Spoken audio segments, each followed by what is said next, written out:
जो ये 3 नए कानून हैं जिसके खिलाफ ये किसान आंदोलन हो रहा है, मैं चाहूँगी कि आप लोगों की याद को ज़रा ताज़ा करें कि आखिर उनमें ऐसा क्या गलत है जिनके लिए 7 महीनों से प्रोटेस्ट हो रहा है। एक बड़ी व्यवस्था हमें दी हुई थी सरकार ने, मंडी की। सरकारी मंडी थी, सरकारी रेट पे सब होता था, सरकारी रजिस्ट्रेशन पे व्यापारी बैठते थे।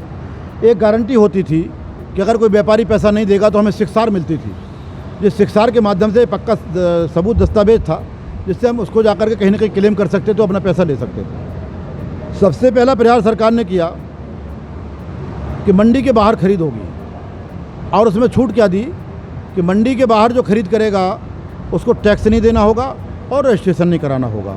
मंडी के अंदर जो व्यापारी खरीद करेगा वो टैक्स भी देगा और रजिस्ट्रेशन भी कराएगा। तो स्वाभाविक रूप से हिंदुस्तान इतना बेवकूफ़ नहीं, खासकर व्यापारी वर्ग, कि मंडी के अंदर बैठेगा, टैक्स भी देगा, रजिस्ट्रेशन भी कराएगा। वही व्यापारी इसने अपना ताला डाल करके बाहर आ जाएगा, बाहर खरीद करेगा, मंडियां ख़त्म हो जाएंगी, पूरा सिस्टम ख़त्म हो जाएगा। जो कानून के संरक्षण में खरीद हो रही थी उसका कोई पुरसा हाल नहीं होगा। कोई भी व्यापारी खरीद के भाग जाएगा, कहाँ उसको ढूंढते फिरेंगे, कोई पक्की रसीद नहीं होगी। और उसमें भी प्रावधान कर दिया है कि अगर इस खरीद फरोख्त में कोई दिक्कत आती है तो आप कोर्ट नहीं जा सकते। ये क्या व्यवस्था है सरकार की? क्यों मंडियाँ ख़त्म करना चाहती है? मंडी व्यवस्था को भ्रष्टाचार में डूब गई, और भ्रष्टाचार से मंडी व्यवस्था को जो मुक्त नहीं कर पाए, क्योंकि ये सरकार, कोई भी सरकार रही हो 70 सालों में, या मंडी एक्ट जब से आया है, कोई भी सरकार रही हो, सारी सरकारें मंडी के भ्रष्टाचार में लिप्त रहीं, इसलिए मंडी के भ्रष्टाचार को ख़त्म नहीं किया।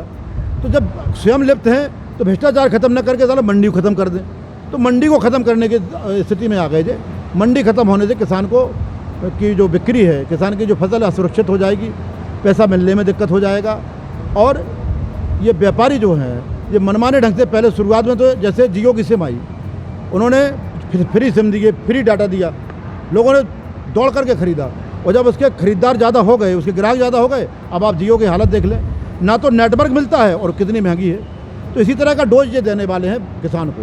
किसान इस बहकावे में आएगा नहीं। दूसरा डोज इनका है, इन्होंने कहा कि हम भंडारण से की छूट देंगे। भाई भंडारण की छूट किसको दे रहे हो? हिंदुस्तान का किसान पिछले 70 साल से घाटे खेती कर रहा, उसकी फसल खेत में बिक जाती है। जब वो जुलाई में खरीफ की फसल की शुरुआत करता है तो वो डीजल के लिए पैसे लेता है, बीज के लिए पैसे लेता है, खाद के लिए पैसे लेता है, और खेती करते करते जब ये आगे आ जाता है तो कटाई के लिए पैसे लेता है। तब तक वो व्यापारी जो पैसे देता है वो उसे पूछता है कि भाई फसल कब आने वाली है, और उसको फसल ले जाकर खेत से सीधे मंडी में रखना पड़ती है। तो जिसकी फसल खेत में बिक गई, एडवांस पैसा ले चुका, वो भंडारण करेगा।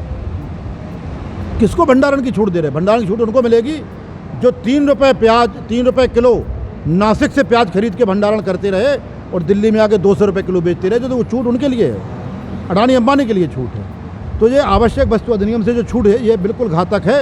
इससे जो कंज्यूमर है वो मरेगा, और किसान की सस्ते में खरीदी जाएगी वो मरेगा।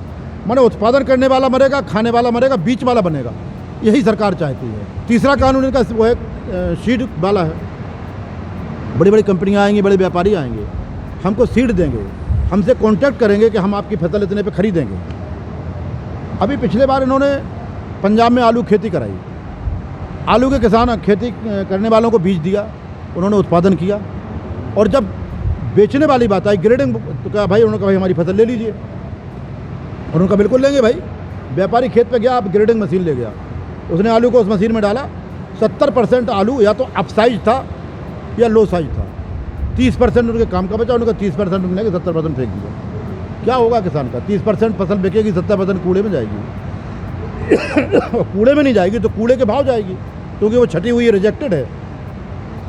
कहाँ से? और इसके बाद में भी अगर उसकी क्वालिटी में जरा भी हम तो भगवान की खेती, प्रकृति की खेती नीचे कर रहे हैं। बरसात आएगी तो नहीं रोक पाएंगे, ओला पड़ेगा वो भी नहीं रोक पाएंगे, सारी चीज़ें हैं। अगर फसल जरा भी 19-20 होगी तो नहीं खरीदेंगे, और इसमें अगर विवाद होगा तो हम कोर्ट नहीं जा सकते।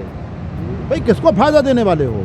ये नहीं चलेगा। धीरे धीरे क्या होगा, हमको सीड देंगे, हमसे खेती करवाएंगे, फिर खेती हमारी ठेके पे लेंगे, और उसी खेत में किसान मजदूर बन जाएगा।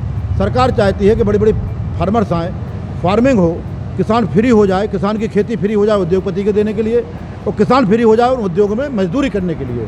ये पॉलिसी नहीं चलने दी जाएगी। इस प्रकार से इस कानून में नुकसान है।